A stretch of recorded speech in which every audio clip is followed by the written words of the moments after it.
엄중한 심판이 있다. 이런 얘기들을 좀 나누었습니다.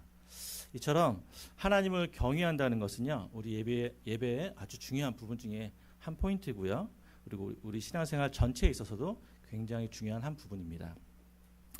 여러분에게 한번 묻고 싶습니다. 하나님 경외하기 원하세요? 지난주에 설교 들으셨는데 경외하기 원하십니까? 네, 평생에 하나님의 온전히 경외하며 살기를 소망하십니까? 아멘이시라면 오늘 말씀을 통해서 진짜 경외함이 무엇인지 우리 마음판에 새기는 귀한 시간 되기를 소망합니다. 오늘은 하나님이 경외함이 그럼 무엇인가? 지난주에는 하나님이 경외하는 예배에 대해서 나눴고, 오늘은 그러면 하나님을 경외하는 게 무엇인가 좀 나누려고 합니다. 하나님을 경외하는 것. 네, 예전에요, 미국의 남북 전쟁할 때 아브라함 링컨이 대통령으로 있을 때 그 전쟁의 위기가 있으니까 국가적으로 굉장히 수많은 비난과 압박과 이런 것들, 사람들의 막 비난들이 막 쏟아져 나올 때 참모들이 찾아왔대요, 대통령을. 대통령이 이렇게 여론이 너무 심각합니다. 어떻게 해야 됩니까? 막 이렇게 물어보고 같이 회의하려고 이렇게 물어볼 때 아브라함 링컨이 이렇게 대답했대요. 나는 사람들의 비난이나 평가가 두렵지 않습니다.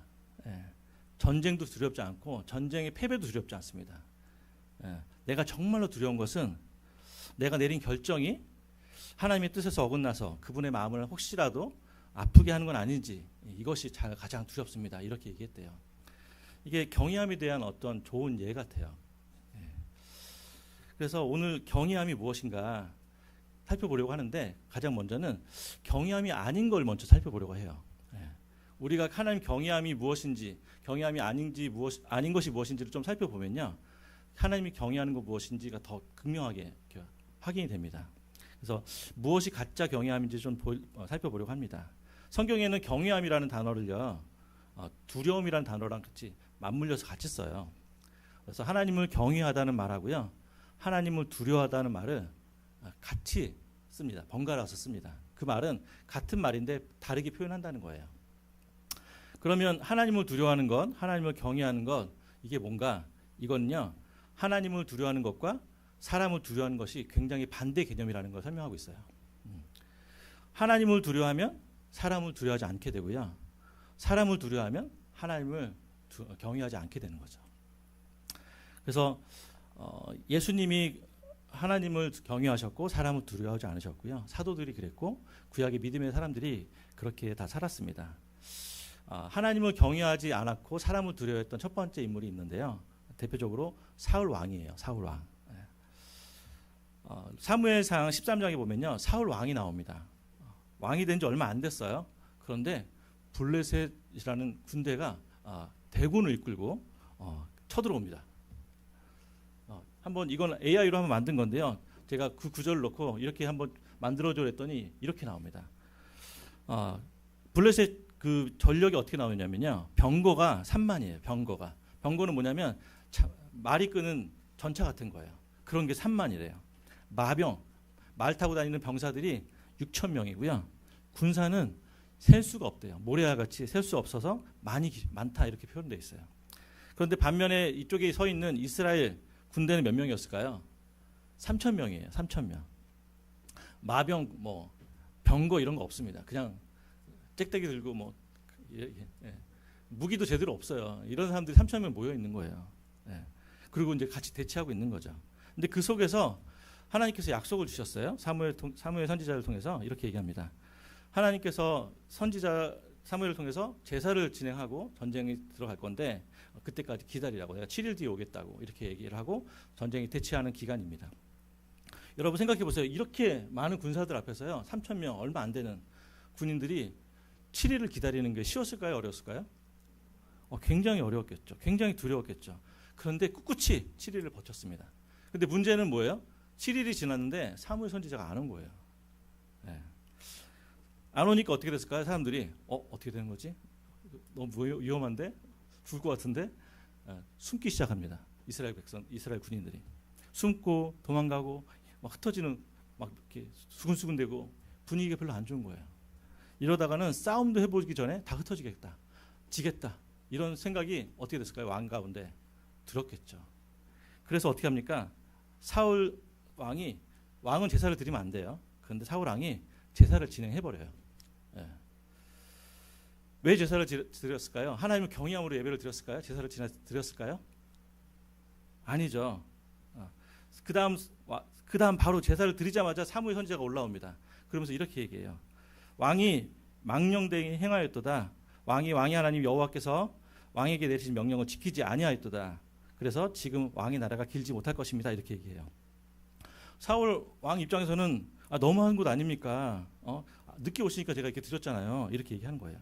근데 하나님 입장에서 보시면요, 하나님은 사울 왕의 그 변명을 듣지 않으세요. 왜 그럴까요? 사울 왕이 이렇게 얘기합니다. 백성은 내게서 흩어지고 당신은 정한 날에 오지 않으니까 블레셋 사람도 저렇게 많이 서 있으니까 제가 예배를 드린 거 아닙니까? 이렇게 얘기하는 거죠. 여러분, 사울의 마음에, 사울의 시야에 뭐가 들어있어요? 하나님이 경외하는, 하나님 두려워하는 마음이 있었을까요? 예, 백성들이 흩어지는 게 보이는 거예요. 예, 적군들이 많이 모이는 게 보여지는 거죠. 그러니까 전쟁에 패해서 죽을지도 모른다는 공포감이 사로잡히니까 이렇게 될 바에는 어떻게 해야 되냐? 백성들이 더 흩어지기 전에 제사를 드려야겠다. 예, 제사를 왜 드린 거예요? 하나님 경외함으로 드린 거예요? 아니요. 백성들 못 도망가게 하려고 제사를 드린 거예요. 이제 전쟁 시작할 거니까 어디로 가지 마. 이렇게 된 거죠. 이게 하나님을 경외하고 하나님을 두려워하는 게 아니고요. 뭘 두려워하는 거예요? 사람을 두려워하는 거예요.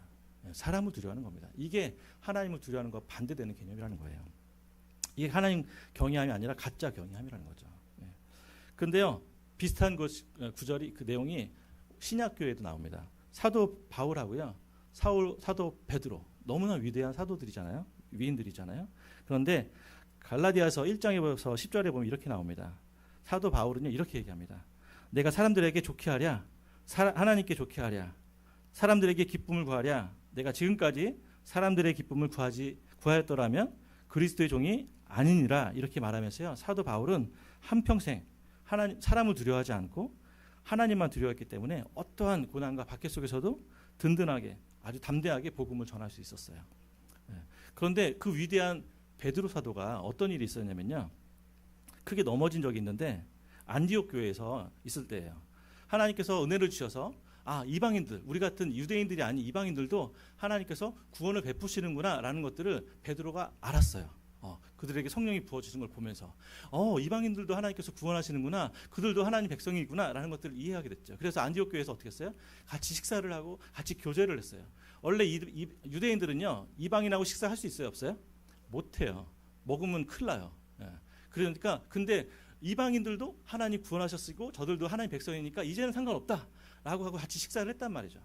그런데 어느 날 예루살렘 교회에서 유대인들 베이스로 된 그리스도인들이 이 안디옥 교회에 찾아온 거예요. 그러니까 이제 베드로가 살짝 고민을 하는 거죠. 저 사람들이 이 상을 잘 이해 못할 텐데 날 비난하면 어떡하지? 그러면서 어떻게 하냐면 같이 식사를 하다가 슬근슬근 이렇게 하면서 자리를 옮겨요. 그러니까 그걸 보고 옆에 같이 식사를 하던 유대인들이 또 하면서 또 옆으로 옮기는 거예요. 그러니까 이 내용을 보면서 사도 바울이 베드로, 자기보다 선배 사도 아닙니까? 사도 베드로 사도에게 이렇게 직면해서 얘기합니다. 외식한다고 얘기하면서요,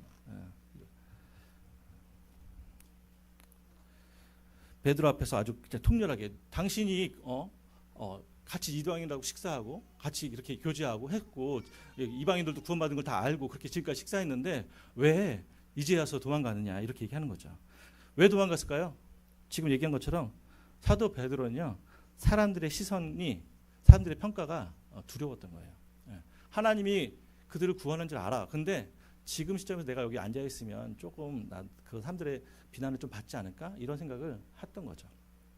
이게 갈라디아서 2장 12절부터 17절에 그런 내용들이 지금 나오는 거예요. 제가 지금 말로 설명드리는 거죠. 이게 뭡니까? 하나님을 경외하는 자리에서 도망가면서 사람을 두려워하는 자리로 이렇게 옮겨간 거예요. 우리도 마찬가지입니다. 우리도 우리의 예배와 우리의 신앙 가운데 하나님이 받으실 만한 것이 되려면 먼저 사람들의 시선, 사람들의 평가를 어떻게 해야 돼요? 좀 내려놔야 돼요. 어디에 평가를 둬야 돼요? 우리의 중심을 하나님의 평가에 두어야죠. 그래야 우리가 사람을 두려워하지 않게 됩니다. 예전에요, 아직도 기억이 납니다. 고 오카는 목사님, 사랑의 교회 오카는 목사님께서 생전에 이런 설교를 하신 적이 있어요. 강단에서 하나님의 말씀을 온전히 전하려고 하는데 이 말씀을 전하면 이 장로님이 걸린대요. 저 말씀을 전하면 저 권사님이 상처를 받을 것 같대요. 그래서 주저하게 됐더라는 거예요. 자기도 모르게. 혹시나 시험 들어서 교회 떠나면 어떻게 될까? 교회 안 나면 어떻게 될까? 그런 것 때문에 그렇게 대단한 이 목하는 목사님도 눈치를 봤다는 거죠. 그러면서 뭐라고 그러시냐면 이것이 나의 부끄러운 모습이었고 오늘날 한국교회 목회자들의 빠지기 쉬운 함정이다. 이렇게 얘기하신 적이 있어요. 여러분 사람들 눈치 보느라고 하나님 말씀 제대로 못 전하면 본인도 말씀하셨지만 이거는 사울 왕이 사람들 두려웠던 것하고 똑같은 거예요. 그죠? 하나님께 버림받는 거하고 똑같은 겁니다. 목회자들 뿐인가요? 여러분들은 어떠세요? 여러분의 가정에서, 직장에서, 여러분의 삶의 터전에서 신앙인으로 살아갈 때 무언가를 선택하고 무언가를 결정해야 됩니다. 그런 순간이 들어올 때 우리가 누구를 두려워하는지, 사람을 두려워하는지 하나님의 평가를 두려워하는지를 우리가 선택을 보면 알 수 있어요. 그래서 우리가 하나님을 경외하려면 어떻게 된다? 사람의 두려워하는 마음, 사람의 평가를 두려워하는 마음을 내려놔야 된다. 이런 얘기를 드리는 겁니다. 세 번째는요. 하나님을 경외하지 않는 것 중에 세 번째는요. 마귀가 주는 두려움이에요. 하나님을 경외하는 두려움은요. 마귀, 귀신이 주는 그 세상적인 두려움하고는 완전히 다른 거예요. 두려움이라고 표현되니까 그냥 무서움, 공포 이런 걸로 생각하실 수 있는데 하나님이 말씀하시는 두려움, 하나님이 말씀하시는 경외함은 귀신이나 세상이 주는 두려움과 공포, 무서워 떨게 하는 그런 공포랑은 전혀 다른 거예요. 결이 다른 겁니다. 그래서 성경에 이렇게 나와 있어요. 고린도전서 12장 2절 말씀에 너희도 알거니와 너희가 이방인으로 있을 때에 말 못하는 우상에게로 끄는 대로 끌려갔도다. 어떻게 해요? 말 못하는 우상들이요. 이렇게 끌면 이렇게 끌려가고요. 저렇게 끌면 끌려갔다는 거예요. 왜 끌려갔을까요? 우상들이 말도 못하는데. 그들의 저주와 그들의 복을 쫓아가고 무섭고 이렇기 때문에 끌려가는 대로 끌려오는 거예요. 저 이걸로 인해서 제가 한 가지 말씀드리고 싶은 거는 제 친구 중에 이런 일이 있었어요. 제가 고등학교 때 예수를 믿었다고 말씀드렸잖아요. 예수 믿은 지 얼마 안 됐어요. 그러니까 예수를 만나고 나니까 하나님 살아계신 걸 알게 되니까 안전할 수가 없는 거예요. 그래서 제가 초등학교 초중고를 같이 지낸 정말 친한 친구들이 몇 명 있는데 그중에 제일 친한 2명한테 내가 예수를 믿게 됐다. 만나고 보니까 하나님 살아계시더라. 하나님 살아계시더라. 그분이 나를 아시더라. 그분이 날 사랑하시더라. 너희도 하나님 만나야 된다. 뭐 말도 안 되는 얘기예요. 왜냐하면 예수 믿은 지 얼마 안 됐고 뭐 어떻게 전도하는지도 몰라요. 그냥 대도 않는 얘기를 막 하는 거예요. 그냥 예수 믿어야 된다. 뭐라고 말하는지 잘 모르겠어요. 기억도 안 나요. 근데 이 친구들이 제가 너무 열변을 토하니까 불쌍했는지 그냥 친구라서 그랬는지 같이 와줬어요. 그리고 열심히 같이 교회를 다녔네요. 같이 교회 다니고 같이 농구하고 축구하고 이렇게 열심히 다녔는데 어느 날 보니까 둘 다 안 나온 거예요. 말도 없이. 제가 당황해가지고 예배 끝나고 찾아갔어요. 저희 동네니까 어차피 집에 가야 되니까. 찾아가서 첫 번째 친구한테 찾아갔어요. 그 친구 이름이 상철인데 상철아 너 왜 안 나왔어? 그랬더니 나 이제 안 나갈 거야. 왜 안 나와? 그랬더니 엄마가 나가지 말래. 왜? 그랬더니 그 친구 하는 말이에요. 이렇게 표현합니다. 엄마가 할머니가 아파서 점을 치러 갔더니 그 점쟁이가 하는 말이 너희 집에 예수쟁이가 있다. 이렇게 얘기했다는 거예요. 무슨 말이냐. 우리 좀 오래전부터 불교 집안이고 우리 집 절대 그런 사람이 없다. 그랬더니 아니다. 니네 집에 예수쟁이가 있다. 가지고 엄마가 너무 계속 실갱이하다 집으로 돌아와서 하나씩 찝어보는 거예요. 당신 예수 믿어? 너 예수 믿어? 그 딸이 있고 아들이 막내, 내 친구가 막내 아들이었거든요. 하나씩 찝어보니까 누구예요? 누가 나와요? 막내 아들이 나오는 거예요. 예수를 믿은 거예요. 교회 다닌 거죠. 그랬더니 막 이놈 너 때문에 우리 시어머니가 우리 어머니가 너 때문에 아프다. 그러면서 가지 말라고 막 그렇게 막 혼낸 거죠. 그러니까 이제 막 혼내니까 얘는 이제 뭐 착한 아들이고 그러니까 막 하다가 그냥 안 나가겠다는 거예요. 근데 저도 당황스럽잖아요. 이런 일 처음 당해보고 이런 거 영적인 경우도 처음 해보고 어떻게 될지 모르겠는 거예요. 그래도 나가야 되는데 막 이렇게 하다가 얼레벌레 그냥 나왔어요. 이렇게 뭐라고 얘기는 했지만 잘 안 들었어요. 그 친구는. 그래서 그리고 한숨 쉬면서 안타깝지만 또 다른 친구, 그 옆에 있는 또 다른 친구에게 찾아갔어요. 너 왜 안 나왔어 교회? 그랬더니 난 이제 교회 안 나갈 거야. 너 왜 안 나가? 넌 또 그랬더니 그 친구는 승열이에요. 승열이 친구가 나 교회 안 나갈 거야. 왜? 그랬더니 우리 엄마 나가지 말래. 왜? 그랬더니 자기 엄마가 아팠대요. 불교 집안이에요. 대대로. 그래가지고 점치러 갔대요. 너희 집안에 예수쟁이가 있다. 깜짝 놀라고 우리 집안에 예수쟁이가 없다. 우리 집은 절대로 대대로 지금 다 예수 믿는 사람들이 없고 다 불교 집안이고 한 명도 없다. 그랬더니 아니다. 니네 집에 예수쟁이. 다른 집안이고 다른 점치러 가신 거예요. 서로 다른 다른 집안입니다. 다른 점집을 가셨어요. 근데 똑같이 얘기가 나온 거예요. 가지고 그 얘기를 저한테 하는 거예요. 그래서 우리 엄마 아프니까 난 자기 안 된다. 교회 가면 안 된다. 야 무슨 소리냐. 지금 상철이도 그것 때문에 지금 교회 안 나간다 그러는데 너 이거 귀신의 역사다 이거. 가면 너 이렇게 안 된 이게 반증 아니냐. 귀신이 있다는 반증이고 하나님이 살아계시다는 반증 아니냐. 이거 너 이렇게 포기하면 안 된다. 열병을 토했어요. 고민 좀 해볼게. 이렇게 하다가 정말 감사하게 얘는 예수를 믿었어요. 그래서 지금도 한 친구는 교회를 안 다니고 그냥 살고요. 한 친구는 교회를 다니고 예수를 믿고 교회 안에서 아내를 만나서 아름답게 교제하고 자녀들도 낳고요. 그 어머니가 반대하셨던 그 어머니가 지금 교회를 나오세요. 어머니가 아프셨는데 그 위험한 거 아니냐? 괜찮아요. 아주 멀쩡하게 건강하게 살아계세요. 위협하는 거예요. 공포 주는 거예요. 위협하는 거죠. 이건 하나님을 두려워하는 거랑 전혀 다른 겁니다. 귀신들은요 사람들을 위협하고요 공포심을 조장하면서 끌어요. 근데 그거는 하나님을 경외하고 하나님을 두려워하는 게 아닙니다. 그래서 성경이 이렇게 말합니다. 로마서 8장 15절에 보니까 너희는 다시 무서워하는 종의 영을 받지 아니하고 양자의 영을 받았으므로 우리가 아빠 아버지라고 부르짖느니라. 하나님은 우리를 무서워 떠는 종의 영, 그렇게 무섭게 우리를 인도하시는 분이 아니라는 거예요. 그분은 우리를 아빠 아버지라고 부를 정도로 어떻게 친근하게 사랑 가운데로 우리를 인도하시는 분이라는 거죠. 하나님과 우리 사이는요 무서워서 하나님을 섬기는 그런 관계가 아니고요. 하나님을 사랑하고 그분이 나의 아버지 되시는 좋은 아버지 되시기 때문에 우리가 그분과의 친밀한 가운데 그분을 경외함으로 서는 거고 그분을 그렇게 좋은 아버지이기 때문에 아버지 마음을 실명시키고 싶지 않아서 그분을 존중하고 경외함으로 그분 앞에 따라가고 살아가는 거지 무서워서 그렇게 섬기는 게 아니라는 거죠. 그래서 성경에는 요한일서 4장 18절에 보니까 사랑 안에 두려움이 없고요. 온전한 사랑이 두려움을 내쫓나니 두려움에는 형벌이 있습니다. 두려워하는 자는 사랑 안에 온전히 이루지 못하느니라 이렇게 나가고요. 디모데후서 1장 7절에는 하나님이 우리에게 주신 것은 두려워하는 마음이 아니에요. 오직 능력과 사랑과 절제하는 마음이다 이렇게 말씀하세요. 우리가 기도를 통해서 하나님의 인도하심을 받을 때 진정으로 하나님 뜻 안에 있으면 어떻습니까? 마음이 평안해요. 하나님의 뜻 안으로 내가 순종하고 선택하고 나아가면 기쁨과 평안과 만족이 확 넘쳐요. 그리고 반대로 하나님 뜻이 아닐 때는 불편하고 불안합니다. 이렇게 하나님 우리를 인도하실 때는요 사랑과 평안으로 우리를 인도하시는 거예요. 두려움이 아니에요. 오히려 잘못된 길로 갈 때 하나님께서 그거 잘못된 거야라고 불편한 마음을 우리에게 주시는 거죠. 또 한 가지는요 종교적인 두려움하고는 좀 다릅니다. 종교적인 두려움. 종교적인 두려움은 이런 겁니다. 사람들이 율법적으로 뭔가를 행할 때 종교적인 두려움이 생겨요. 예를 들어서 이런 겁니다. 기독교인들도 이럴 수 있어요. 주말에 가족여행이 잡혔네요. 친척들하고. 그래서 가족여행을 가야 되는데 주일날 가면 좀 찜찜하잖아요. 괜히 가다 사고 날 것 같고. 그럼 어떻게 합니까?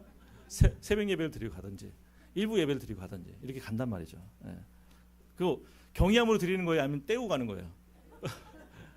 예배를 똑같이 드리는데요. 떼우고 가면 이건 경외함이 아닌 거예요. 어떤 분은 사업을 하시는데요. 11조를 내고 헌금도 많이 하세요. 그런데 똑같이 헌금을 내고 11조를 내는데 기쁨과 감사하고 경외함으로 드리는 거 하고요. 이거 내가 헌금을 잘 안 나면 하나님 나한테 심판할지도 모르는데 사업이 잘 망할지도 모르는데 안 될지도 모르는데 이런 마음으로 액땜하듯이 드리면요. 이거 경외함이에요. 두려움이에요. 종교적 두려움이에요. 이런 거는. 헌금을 하던 예배를 드리던 우리가 그러면 헌금도 드리지 말고 주일도 놀러 갈 거면 지키지 말고 그냥 가라는 얘기는 아닙니다. 그런 말씀은 아니에요. 우리 당연히 주일을 지켜야 되고 헌금도 잘 드리면 좋죠. 그런데 왜 드리냐, 어떻게 드리냐는 거예요. 우리 마음 중심에. 그런데 그런 종교적인 두려움으로 하나님 우리를 이끄시는 게 아니라는 거죠. 그렇게 드리면 그건 진정한 예배와 자세가 아니라는 거예요. 하나님 그래서 그 기뻐하지 않으세요. 똑같이 예배를 드려도 똑같이 헌금을 해도 그런 마음으로 드리면 하나님을 기쁘시게 하는 게 아니라는 거예요. 그렇다면 지금 우리가 말하려고 하는 진짜 하나님을 두려워하는 것, 하나님을 경외하는 것의 의미가 뭔가 핵심이 두 가지입니다. 핵심이 두 가지예요. 하나님을 경외하는 것이 무엇인가 참된 경외함이 두 가지가 있는데요. 아주 쉽습니다. 첫 번째는요. 하나님의 아름다움을 보고 압도되어서 그분 앞에서 감격하고 감탄하는 거예요. 다시 한번 말씀드릴게요. 하나님의 아름다움을 보고요. 그분 앞에서 압도되고 감격하고 감탄하는 것. 이게 경외함이에요. 시편에 보면 우리가 읽었던 지금 보면 온 땅이여 여호와를 두려워하며 세상의 모든 거민들아 그를 경외할지어다 이렇게 나와요. 이게 똑같은 말을 다르게 표현한 거거든요. 같은 말이에요. 하나님을 두려워하라, 하나님을 경외하라. 같은 말을 두 번 좀 다르게 표현한 거죠. 그러면서 이거를 영어로는 어떻게 써 있냐면요. 영어로는 우리말로 그냥 두려워하라, 경외하라 이렇게 나오는데 영어로는 그냥 제가 설명을 드릴게요. 감탄함으로 경외함으로 그분 앞에 서라 이렇게 써 있어요. 하나님을 경외하는 건요. 단순히 두려워하는 게 아니고요. 감격하고 감탄하면서 그분 앞에 서는 게 뭐라고요? 하나님을 경외하는 거예요. Stand in awe of him이라고 돼 있어요. 영어로는. 감격과 감탄함으로 그분 앞에 서는 거. 이게 어디 나오냐면요. 출애굽기 33장이랑 34장에 보면 모세가 하나님의 영광을 보여달라고 구하는 그런 장면들이 나와요. 그리고 하나님께서 실제로 모세에게 하나님의 영광, 하나님이 어떠한 분인지를 보여주시는 장면들이 나옵니다. 성경에 찾아보시면 눈으로 보시면서 보시면 더 좋을 것 같은데요. 모세가 그렇게 하나님의 영광을 보여달라고 기도할 때 하나님이 어떻게 하시냐면요. 우리가 하나님의 영광을 직접적으로 전체를 다 보면 죽게 되니까 그 하나님의 위대하심, 경외하심 앞에 죽게 되기 때문에 하나님께서 모세를 가리고요. 지나가시면서 뒷모습을 보여주세요. 아마 하나님이 뒷모습이 있다 이런 표현보다는 우리가 하나님의 영광을 전체 다 볼 수 없고 아마 일부를 보여주신 것 같아요. 그러니까 모세가 하나님의 뒷모습으로 표현되는 그 하나님의 영광을 보면서 이렇게 나옵니다. 하나님의 거룩하심, 하나님의 공의, 하나님의 사랑, 그 형언할 수 없는 그 위엄과 아름다움에 압도되어서 모세가 어떻게 해요? 납작 엎드려요. 하나님의 어떠하심을 영광의 일부를 조금 봤는데도 모세가 경외함으로 하나님 이렇게 크시고 대단하시고 경외하시고 이렇게 하면서 납작 엎드리는 거죠. 이게 뭐예요? 모세가 하나님 경외함으로 엎드리는 거예요. 감격과 감탄함으로 하나님을 경외하는 거죠. 엎드린 거죠. 그 얘기 듣다 보니까 우주 비행사들이 우주에 갔다 오면 특별한 그 심리적인 경험을 한대요. 조망 효과라고 하는 건데요. 우주 비행사들이 좁은 비행기를 타고 우주로 딱 날아가면요. 우주에 날아가면 어떻게 됩니까? 지구는 굉장히 작아지고요. 눈으로 볼 수 있는 어쨌든 전 우주가 막 눈에 펼쳐지잖아요. 그럼 어떻게 됩니까? 그 광활한 우주와 아주 그 신비한 그 모든 것들을 이렇게 바라보면서 그 눈으로 볼 수 있는 모든 우주를 바라보면서요. 너무나 경이스러운 거죠. 너무나 광활한 끝도 없는 우주를 살펴보면서 그 지구가 얼마나요? 우리가 엄청 어마어마하게 큰 이 지구 땅이 요만한 거예요. 아주 작은 티끌만큼 전체 우주에 비하면 먼지 같은 거예요. 사실은 그렇죠. 그러니까 우주 비행사들이 그걸 보고 나면요, 그 장엄함, 그 신비함 앞에 아주 온몸이 소름이 돋는데요. 그리고 충격을 받는데요. 그리고 지구에 돌아오면요, 그들의 마음과 생각과 태도가 가치관이 바뀌어요. 어떻게 해요? 야, 이렇게 작은 지구에서 아웅다웅 싸울 필요 있냐? 명예, 돈, 평판 이런 거 중요하게 여길까요? 조금 이제는 내려놓게 되는 거예요. 우리 사는 거, 야, 먼지 봐도 못한 거야. 우리 지구가. 우주에 나가봐. 이거 아무것도 아니야. 이런 생각이 비행사들 가운데 있는 거죠. 우리가 얼마나 우주에 비하면 얼마나 작고 부질없는 존재들인가를 깨닫게 되는 거죠. 여러분, 백두산이라든지 미국의 그랜드 캐니언 같은 거 한번 어떤 분이 가서 처음으로 봤다고 생각해 보세요. 어땠을까요? 그 대자연 앞에서 그 웅장함, 그 아름다움 압도되어서 아마 감탄사가 그냥 나올 거예요. 저는 멀리는 못 가고 제주도에서 그 봉우리를 봤는데도 이런 소리를 하더라고요. 근데 그랜드 캐니언과 이 백두산을 그 아름다운 절경을 봤을 때 그 광경이 압도되면요, 어떤 마음이 들까요? 경외함이 드는 거죠. 하나님이 만드신 피조물을 봐도 그런데 그걸 만드신 하나님을 영광과 그분의 성품과 그분의 아름다움을 우리가 깨닫게 되고 그분의 어떠하심을 알게 될 때 우리가 어떻게 될까요? 와, 경외함이 감탄함이 저절로 생기죠. 이게 뭐예요? 하나님을 경외하는 거라는 거예요. 하나님은 우리가 그렇게 이렇게 경외함으로 하나님이 어떠하심을 보고 그분 앞에 감격하고 감탄하면서 그렇게 하나님 앞에 서기를, 그렇게 하나님 앞에 예배하기를 원하신다는 거죠. 네. 두 번째는요, 하나님의 경외함이라는 건 하나님이 소중하기 때문에 다른 어떤 것도 다 내려놓고 하나님을 선택하는 것. 이게 하나님을 경외하는 거의 두 번째 표현입니다. 다시 말씀드릴게요. 하나님이 가장 소중하기 때문에 다른 모든 것은 다 내려놓고요, 하나님을 선택하는 것. 이게 하나님을 경외하는 두 번째 표현이에요. 우리가 하나님을 진짜로 알게 되면요, 어떻게 될까요? 그분이 우리 삶의 전부이가 되시고 그분이 우리 삶의 가장 보배로운 소중한 보배가 됩니다. 세상에 어떤 그 좋은 것보다도요, 하나님과 함께 있기를 열망하게 될 거예요. 그분을 기쁘시게 하는 일이라면 내게 소중한 어떤 것이라도 기꺼이 내려놓을 수가 있게 되는 거죠. 그런 열정과 열망이 생깁니다. 왜냐하면 하나님과는 비교가 안 되거든요. 하나님이 가장 소중하기 때문에.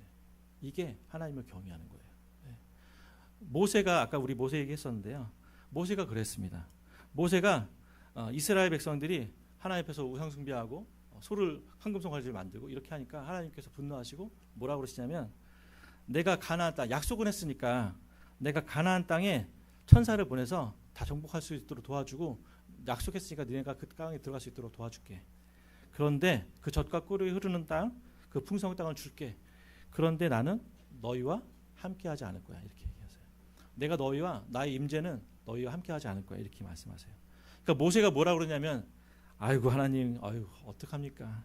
약속의 땅 그래도 땅만 주셔서 감사합니다. 이렇게 하고 낼름 들어갔을까요?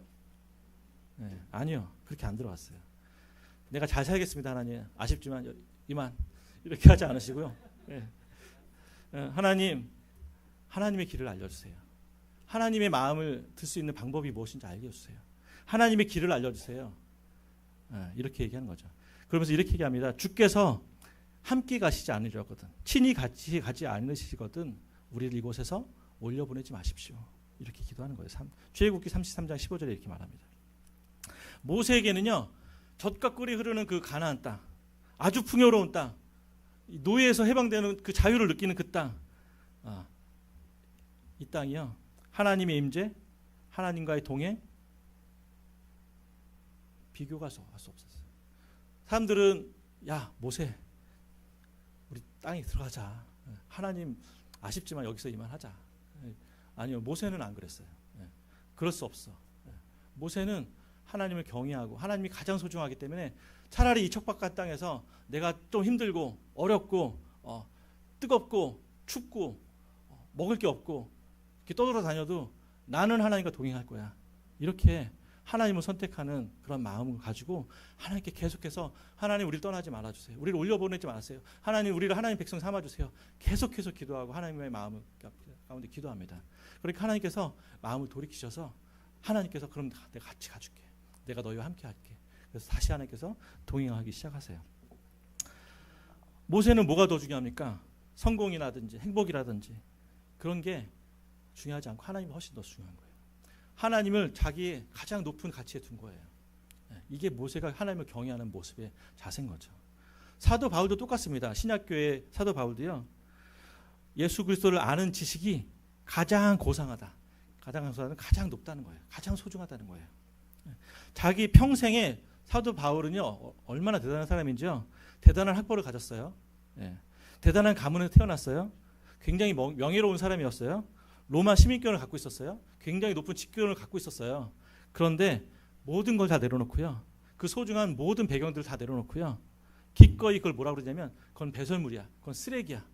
뭘 선택해요? 하나님을 아는 것이 가장 소중하니까 내가 하나님을 선택할 거야. 하나님 아는 걸 선택할 거야. 이렇게 고백하고 평생이 그렇게 달려갑니다. 이게 뭐 하는 거예요? 하나님을 경외하는 거예요. 이게 하나님을 경외하는 거죠. 아브라함, 초대 우리 믿음의 조상 아브라함이요, 이렇게 창세기 22장에 이렇게 나옵니다.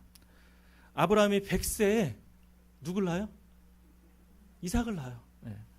하나님이 아들 주시겠다고 그래서 아브라함이 잘 살던 동네에서 따라 나왔잖아요. 하나님을. 어디로 갈지도 몰라. 근데 내가 너한테 보내줄 땅으로 가. 그랬더니 우선 출발했어요. 짐을 싸들고. 하나님이 아들 주신대. 땅도 주신대. 그러면서 자기도 좋은 기반이 있었거든요. 근데 다 버리고 가는 거예요.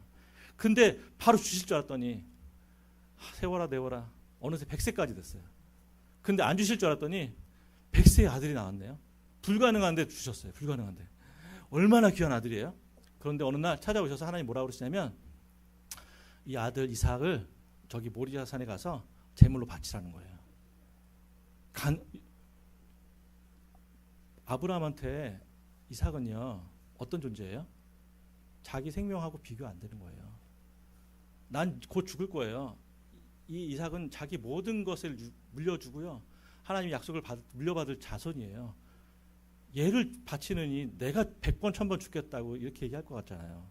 근데 아브라함이 뭐라고 그러냐면 그 다음날 암소리 안 하고 자기 와이프한테도 얘기 안 하고요. 짐을 싸들고 주섬주섬 자기 아들을 데리고 모리아산으로 가요. 그리고 진짜로 하나님 말할 대로 이렇게 내려치려고 할 때 하나님이 막아서는 거예요. 아브라함아 하지 마. 뭐라고 그러시냐면 하지 말라는 거예요. 그러면서 뭐라고 그러시냐면 내가 이제야 창세기 22장 12절 말씀입니다. 내가 내 아들 내 독자까지라도 내게 아끼지 아니하였으니 내가 이제야 네가 하나님을 경외하는 줄을 내가 알겠다. 이렇게 하나님을 가장 높은 수준에 두는 거예요. 자기 아들 그 생명보다 더 귀한 아들보다도 하나님의 말씀, 하나님의 명령이 아브라함에게 더 소중했던 거죠. 여기서 내가 이제 알겠다 이런 말은요, 내가 이제 처음 알았다 이런 말이 아니에요. 지식적으로 알았다는 말이 아니에요. 내가 나를 경외하는 줄을 이제 실제적으로, 경험적으로, 체험적으로 알았다는 거예요. 그 아들 아브라함이 하나님을 경외하는 걸 하나님이 아셨죠. 그런데 이제 그 삶의 행동으로, 순종으로, 삶의 모습으로 경외함이 드러났다는 거예요. 그러면서 뭐라고 그래요? 하나님이 내가 이제야 나를 하나님 경외하는 줄을 내가 알겠다. 아브라함이 뭐 한 거예요? 아들을 잡는 게 경외한 게 아니고요. 하나님의 명령이, 하나님의 말씀이, 하나님의 뜻이 하나님이 가장 높은 데 두는 거. 하나님이 소중하기 때문에 하나님의 말씀이 그러하면 내가 그렇게 하겠노라고. 죽은 자들 가운데서 우리 아들 살릴 걸 내가 안다고. 그렇게 하나님께 가장 높은 가치를 드리는 거. 이게 뭐예요? 하나님을 경외하는 거예요. 이게 진짜 경외함입니다. 여러분 한번 여쭤볼게요. 참으로 경외하기 원하세요? 이런 말씀 듣거든요. 네, 감사합니다. 하나님 성경이 말하는 경외함은 뭐예요? 하나님의 아름다움에 압도되어서 그분 앞에서 감격하고 감사하고 감탄하면서 하나님 경외하고 예배하는 것. 하나님이 내 삶에서 가장 소중하기 때문에 다른 모든 거 다 내려놓고요. 하나님을 열정적으로 선택하고 그분을 따르는 거, 그분을 가장 높은 자리에 두는 거, 이게 뭐예요? 하나님 경외하는 거예요. 하나님은 우리가 이런 경외함으로 하나님 앞에 서기를 원하세요. 하나님은 우리가 이런 경외함으로 예배자가 되기를 원하세요. 하나님은 이런 경외함으로 우리가 세상 가운데 살기를 원하시는 거죠. 근데 목사님, 아브라함이라든지 모세라든지 바울 같은 사람은 위인들 아닙니까? 그런 사람들이 가능할지 모르지만 우리 같은 사람들이 어떻게 그게 가능합니까? 그게 가능할까요? 근데 기억하세요. 그들도요, 우리와 똑같은 사람들이었어요. 성정이 똑같은 사람들이에요. 그들이 특별해서 그런 게 아니에요. 그러면 하나님께서 우리에게 요청하지 않으셨겠죠. 아브라함은 어떤 사람이에요? 과거에 보면 죽음이 두려워서 아내를 누이라고 팔았던 사람이에요. 거짓말로. 속였던 비겁자였고요. 모세도 어때요? 혈기로 사람을 죽이고 때려잡고 도망갔던 사람이에요. 바울은 어떤 사람이에요? 교회를 핍박하고 하나님 없다라고 이 사람들 다 이단이라고 잡아갔던 사람들 아닙니까? 그런데 어떻게 그들이 변화가 되어서 하나님을 경외하는 자리에 섰어요? 어떻게 이게 가능할까요? 비결은 하나가 있어요. 하나가 있습니다. 성경이 이렇게 나와요. 아까 처음에도 말씀드렸는데요. 우리가 하나님을 만나서 그분을 알게 되면 어떻게 돼요? 하나님을 진짜 알면 어떻게 돼요?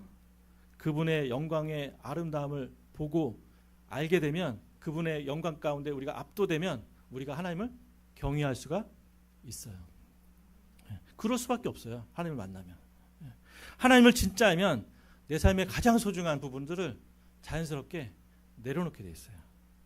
배설물로 여기고 하나님을 선택하게 되죠. 그런데 성경은 이렇게 약속합니다. 히브리서 이건 한번 읽어볼까요? 히브리서 11장 6절입니다. 한번 찾아주세요. 같은 목소리로 읽어보겠습니다. 시작.